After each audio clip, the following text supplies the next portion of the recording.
Welcome to 30 Minutes of Faith. We're happy to have Akram Keval with us today. He's a member of the Muslim community in Elk Grove and also a member of our board of trustees, and we're very pleased he's here.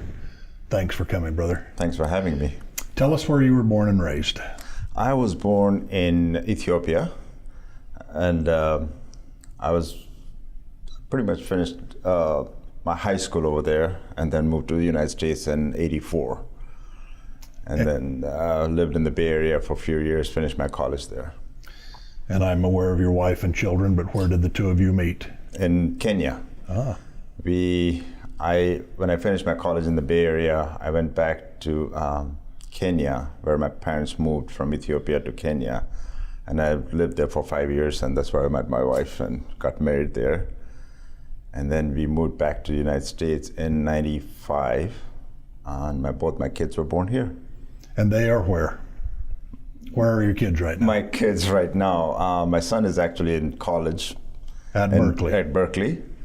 And my daughter just started the junior college in CRC right now. Well, unfortunately, I know the family, and it's a wonderful group. Thank and you. Your mother is here, and your mother-in-law is here. Right. My mother-in-law lives with us. When my father-in-law passed away, we decided to bring her over here, and she lives with us right now. And my mom, she lives with my brother. And your brother married your wife's sister. Right. So two brothers are married to two sisters. And how did that work out? I mean, was that just sort of happenstance, or? Well, I think the family was kind of planning on this, but behind my back, I don't know, especially my sister-in-law. But one day I was asked that, what do you think of this girl? I said, well, she's a nice young lady. and here we go. And here we go. So it worked out really well. So two brothers married two sisters, and now my kids, they're aunts. Double cousins. Double cousins, yeah. Your wife's a lovely woman, by the way. Thank you. Full of fun and goodness. Thank you. Now, a couple of years ago, I met you down in Elk Grove so we could talk about serving on the board. Right. And at that time, you were really busy with the Muslim youth. Right. Tell us more about them, please. Okay, so the way I got involved is about 2.5 years, the Muslim Community Youth Center, or / the mosque in Elk Grove, was trying to establish an executive committee. So they invited me to join the board, and I accepted, and I joined the board there. I was a social activist director for 2 years, and my job was to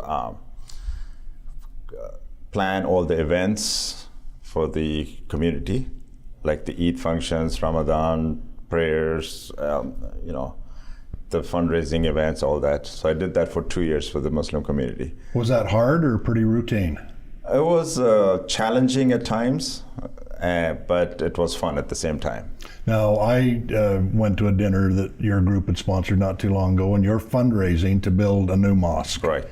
And how close are you to being able to break ground and do that? Well, we have the money to break ground, but we're just waiting for the city to approve the plans right now. Well, then it's well on its way. It's on its way, it's in the pipeline, but like everything else, it takes time.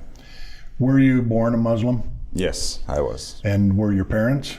Oh, yes. So it goes back Muslim faith for hundreds or thousands of years. Yes, hundreds of years. And have you been happy in the Muslim faith? Oh, yes, very happy. I have a great respect for the Muslim faith. There's many things that unfold. Thank you. What are you doing for a living? I am an accounts manager for a private company, and just here in Sacramento. And you've been doing that for quite a few years? Yeah. The business I'm in, I've been in this business for 30 years now. Good. What's your take on interfaith, the mix of us all? Oh, actually, I really enjoy the interfaith community here in Sacramento, how we all interact, how we all help each other, and we get to learn so much from each other. And what I've noticed since I came on board with the Interfaith Council of Sacramento is how much we have in common and how everybody believes in the same thing, And we have more in common than we have in difference. Well said. And about the only real difference is we call them by different names. Exactly. That's all it is. I've been to so many churches and Sikh temples and a lot of other faiths, place of worships, and I noticed that we all believe in the same thing. And is the Muslim community in Elk Grove doing well? And yes, got a we are good group? thriving. We are actually building a new center, new mosques, and everybody gets along. We're doing fine there. In the community, are you being given any grief? Everybody gets along and you're treated well? And Yeah, we're treated well. Thank you. Good. That's one of the things that I don't like. Yeah. When we don't agree because I'm too pale or you're too dark. No. I don't like that. That's the beauty of Elk Grove is we are like the city, and even the Muslim community is so diverse. And we come from, there are Pakistanis, Middle Easterns, Indians, African Americans, everybody gets along so well. Would you say that Islam in Africa is the same as Islam in the Middle East, or are there differences? For instance, in my faith, what goes on in, say, Utah and what might go on in Kenya has to match up, reasonably close in what we believe and how we practice, and yet the cultural differences and things. For instance, a group I'm well aware of in the islands of the Pacific, they build a church without walls because they want the ocean breezes, and they meet on the mats and things like that. Well, in California, we could never do that. We got to be on a comfortable bench somewhere, sort of thing. So do you see differences? In Africa, I don't know. I've never lived in the Middle East, so I couldn't tell you how the cultural affects the religion in there. But in Africa, Muslims are treated very well. I don't see any clashes between other religions. Oh, good. Yeah. How about what do you do for hobbies? When you've got spare time to just go out and kick up your heels, what do you do? Oh, we go camping and kayaking and fishing, work in the backyard. I love going in the woods and just... Did you learn to fish as a boy? Yes, we did. Fishing's something I've never caught on in my life, but everybody in the world fishes. Everybody goes fishing, except me. Well, I got to take you one of these days. I would like that. Yeah. Where do you fish? We go to either Lake Comanche or the rivers, sometimes Delta. It all depends. And what do you like to catch? Just whatever's there? Whatever is there. Whatever is there. Whatever is there. What does your wife do? Is she a full-time housewife? No, she used to be a full-time homemaker. Now she works for the Elk Grove Unified School District. I almost said housekeeper at the joke of our life of, my wife will wash and iron and cook and clean and sweep because she's not going to work. And there's a lot that goes on in home. Right. Tell me about your parents a little bit more, please.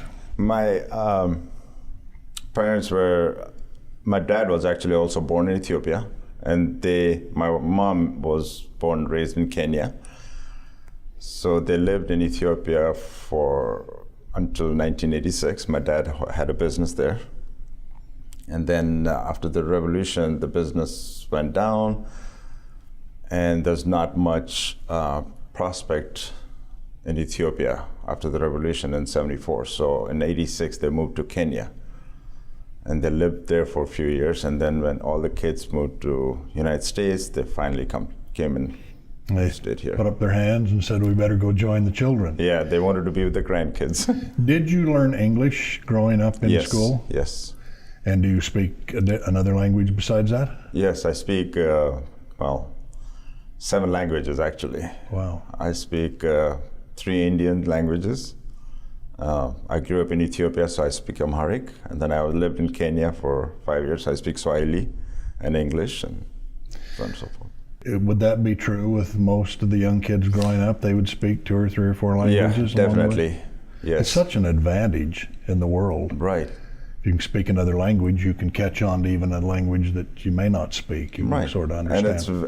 And in Africa, it's pretty normal because we speak the Indian language at home. Then we speak the native language, and then the English, and then sometimes kids take up French or another language in school.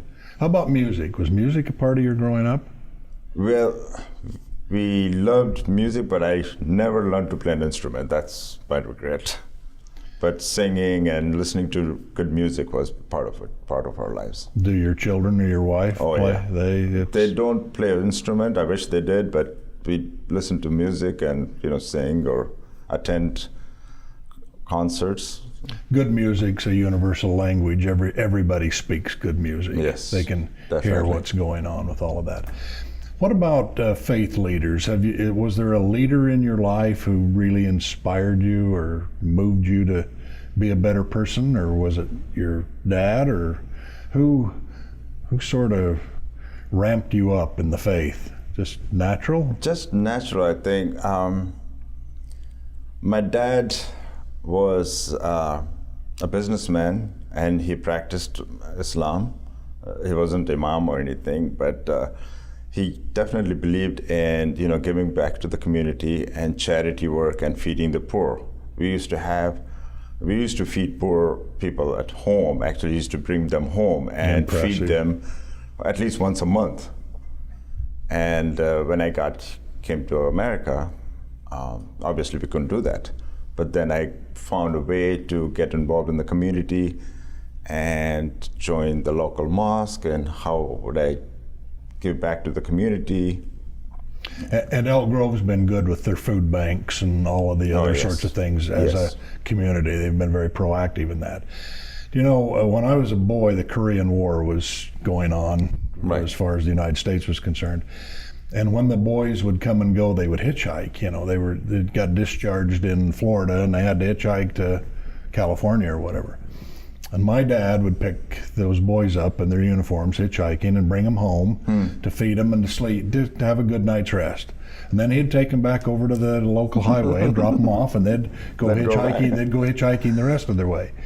And that happened so often that as a boy, I was just a child, I just thought that's just what everybody did. Right. And I found out later that not everybody did. But Dad just thought that was great, and I think my mother just thought, well, yeah, one more chair, that's no big deal. That's no big deal.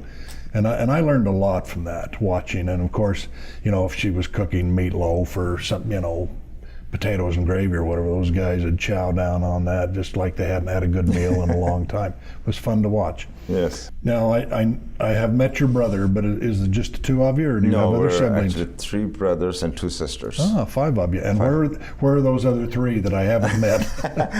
One of my brother lives in the Bay Area in Cupertino, and 2 of my sisters, one lives in Sacramento, one is in Rockland. How many grandchildren do your parents have? 11. 11. Yeah.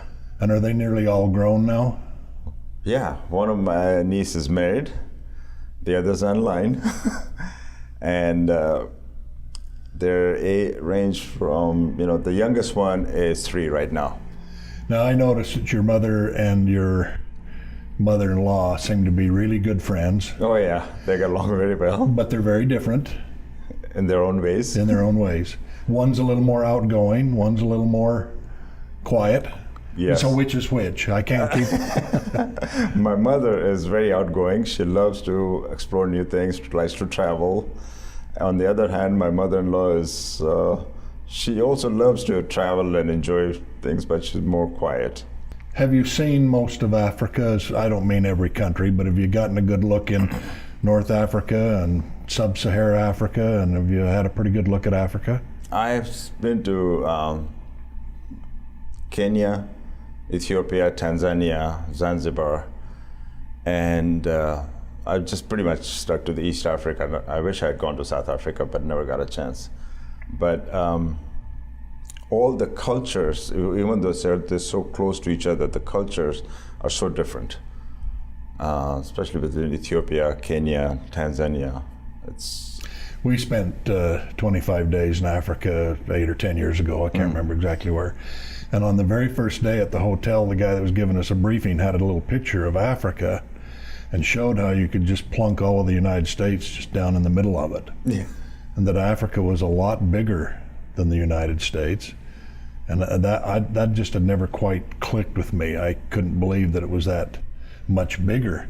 And you could fit the U.S. in there. And so we started talking about all the different countries and all of those different things. And that was kind of magical to me. that, up the north or East Africa or West Africa, everything sort of had its own place as if it was its own United States, right. sort of thing. And I like that. Where do you think Sacramento will be in the interfaith community in 10 more years?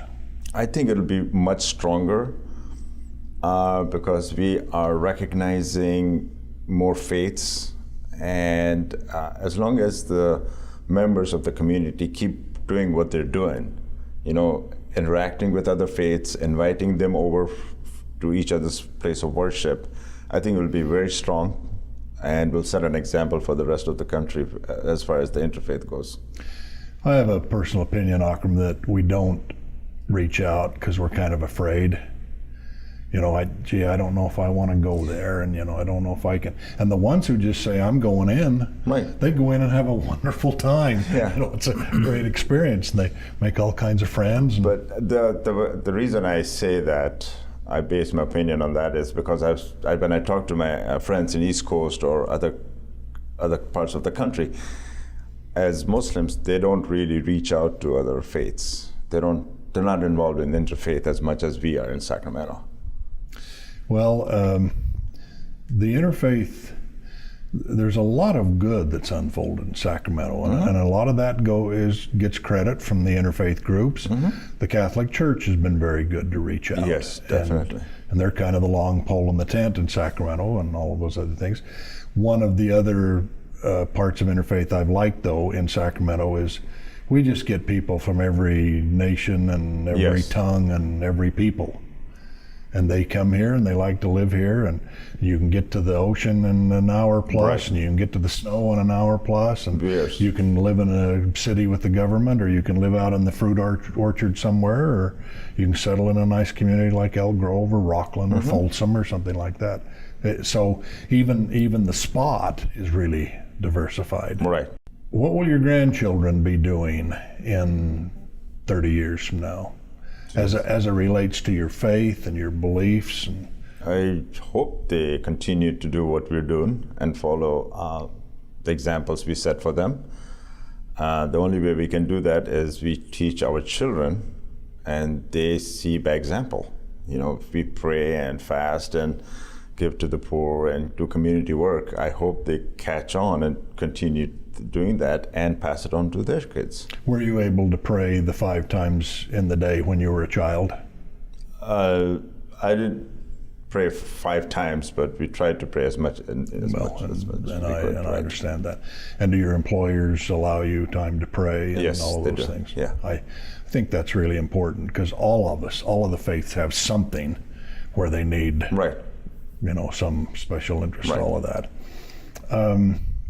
How about politically? And I'm not looking to dig into, we don't, but politically, will the Muslims play a role in Sacramento and California and the United States? Pushing the Muslim community to get involved more in politics and voice their opinion and be part of the decision-making and political system in Sacramento. And there are some who are out there and doing great work, but we'd like to see more. Do we have a Muslim in our state assembly or our state senate? No, we don't. Not that I'm aware of. That will be good. Yeah, that will be good. That will be good. How about the women in your faith? Are they able to do all the things that they hope to do? I think they do. There are a lot of women who are very strong and very intelligent and doing excellent work in our community, and they're outgoing and making a change in people's lives. In my Mormon faith, a lot of people who don't know the Mormons think the women just live in the background. And for those of us who are married to women who are not in the background, no, we're not. My mother was extremely devout, and both of my grandmothers, and there were a million things to do in the women's organizations. And then we were made better men because of a good woman that we were attached to. Definitely. If we'd have just been left to our own devices, we'd have ended up a slug or something, that wouldn't have been so hot. And so in your home and your siblings' home and those things that you're close to and well aware of from growing up and all of those things, has there always been love and peace and goodness and happiness. We do. We get together at least as often as we can and have a meal together. We go out on picnics and camping together, and so there's a lot of love. Were you able to do that as a child with cousins and things? Yes. We. That's what started all this, because my dad was very close to his brothers, so we grew up with cousins, and we used to go do everything together. Do you miss your dad? Oh yes, definitely. Me too. Me too, with my father. Yeah. Think about him every day, and Yes. wonder how things are. Going back to your childhood again, do you feel like you just had a normal childhood and you just went to school and played and worked? Yeah, very normal childhood. very- Very normal childhood. See, the American kids that grow up think everybody played cowboys and Indians, and they don't in my generation. And we didn't give any thought to people who lived outside of the borders. Yeah. One of the sayings used to be, if you dig too deep a hole, we'd be playing that you're going to dig all the way through to China. And we got to China a few years ago, and the guy said to me, when I was a boy, my grandmother would say, don't dig too deep, you'll dig right through to America. And we laughed over how similar that was in two totally different countries and cultures. Definitely. I'd like to talk a little bit more about your education. As a child, did you feel strongly I should be educated and I should get a good, firm foundation of education? Right. Yeah, we when I finished high school, my dad said, okay, now there's not many opportunities in Ethiopia because of the revolution. There's not chances of going to university there, so he sent us to America. And my brothers were already here, so I came in '84 and started college here. Where? In the Bay Area. And your wife told me not too long ago that she was long raised an adult before she realized that the kids who got to come to America and be educated actually had parents who were really sacrificing a lot, Yes. because not everybody could do that. Exactly. And only a few Right. got to do that. Mm-hmm. And did that hurt your dad and mother? Were they any worse for the wear? I don't know, never talked about it. Oh, fair enough. I so enjoy your mother. She's just such a lovely woman. Thank you. think that's really fun. How about, did you have a best friend growing up? Was there another boy that was just your best buddy, or a brother, or what? I think my cousins, growing up, we were always together. Then when I came to America, some of my childhood friends also moved to America. They all live in the Bay Area, so I get to see them all the time. When did you first see email and all that stuff? Did you get to see that in Africa? No, here. No, here. Yeah. And how about, is it in Africa now? Is it in Kenya? Oh yeah, everybody is. Everybody's hooked up. Everybody's hooked up to their cell phones, smartphones, and emails and all that. There's a Muslim woman who grew up here and married an Egyptian man, and he got a good job 3 or 4 years ago, and they moved back to a Cairo suburb. Mm-hmm. And I Facebook with her twice a week, and she updates me on their kids and school and all those things. And every time I'm reading it, because she's usually typing at 11 o'clock at night, and then I catch it the next morning when I awake, I think to myself, this is incredible that we're talking back and forth. She's interested in our grandchildren and the photos and all those other things. She served on our board for a while, that's why we're friends. But I think here I am talking to this woman in Cairo, and she's talking back to California, and we're just jawing along like we live down the road from each other. Exactly, yeah. It's really fun. Is there a facet of Islam that holds you tight? Is there some belief, some deep faith? Yeah, I think one of the pillars that is giving back to the community and giving charity. Good call. Is one of the pillars that I hold very dearly to me. There's a Catholic priest here in town who was born and raised in India, and he has studied Hindu and Islam a lot, and for a Christian man, I think knows more about those religions than anybody I know. And he talks about how everyone finds something in their faith that captures them, that really grabs Right. him. That's why I asked that question. Yeah. And he can say in a group, I've sat in groups with him before where there'd be 10 or 20, and he'll say, well, which one of those got you? And you'll get 20 different answers. Right. And I like that, because we can all say, well, we have faith and we believe in all that, Exactly. and da-da-da-da-da, but there's got to be something that captures us there. Are you in good health and aging well, and life treats you well? Life is good. I think I'm in good health. So far, so good. Thank God. Well, I'm really, really happy that you're on the board.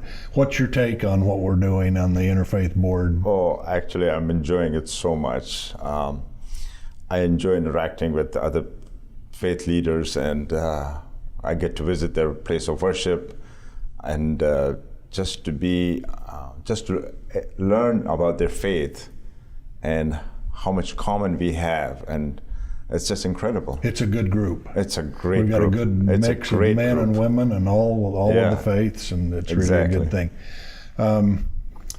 I'd like to jump back a minute to, once you get a mosque built, and the night I was there, he was showing how it could be built in the phases and to be completed. So is that sort of like a 5 or 10 year project? Yeah, I think so. First 5 years, it'll take us to get to at least a phase 1 or 2. And then when I read and watch and study, some of the mosques in the world have been there a very long time. Exactly. So once you get a mosque built, there's a plan to take good care of it and keep it going. Keep it going, yeah. And the way I think the plan is to build some kind of commercial property around the mosque to rent it out so it'll support the mosque. Do you have an imam? Right now we call him a religious leader. We just hired him, and he's young, he's energetic, amazing guy, and he relates to the youth, and that's what we wanted, is to bring more youth. That's to a the good center. approach. Yeah. And do you meet on Fridays? Yes. And how many youth is he being able to reach out to? Oh, I think at least about 40, 50. Oh, that's wonderful. Yeah. That's a wonderful deal. So, well, when we're long dead and gone, the mosque in Elk Grove will be alive and well, and I hope so. doing just great. Do Muslim kids, and I'll just ask you, in the Elk Grove community, the ones you're aware of, do they want to sort of stay here and gather, or are they kind of like many others, or do they get out of high school and they want to go off? They want to explore other areas, but then again, on the other hand, they love the Elk Grove community, but it all depends on jobs and their careers too. It depends where it takes them. That's a big jump to go from being a sort of an adolescent to being an adult, and all those other things. I said to my mother once when she was 72 or 3, what do you want to do in your life? And she said, I just want to be a mother. I don't think she cared too much where it was or whatever she did. Well, it's time for us to wrap up. And so I always ask this question of our guests: if you could wave a wand and make something happen that would be good and wonderful and beautiful in the world, what would that be for you? Oh, I wish all the wars would stop, and we'd just get along. Just love each other and just love each other and just kind of accept each other for what we are and who we are, and just respect each other's cultures and religion and the differences, and just get along. Thanks, brother. Thank you for having me. I'm glad I know you. Thank you for having me. Thank you for being here. Thank you.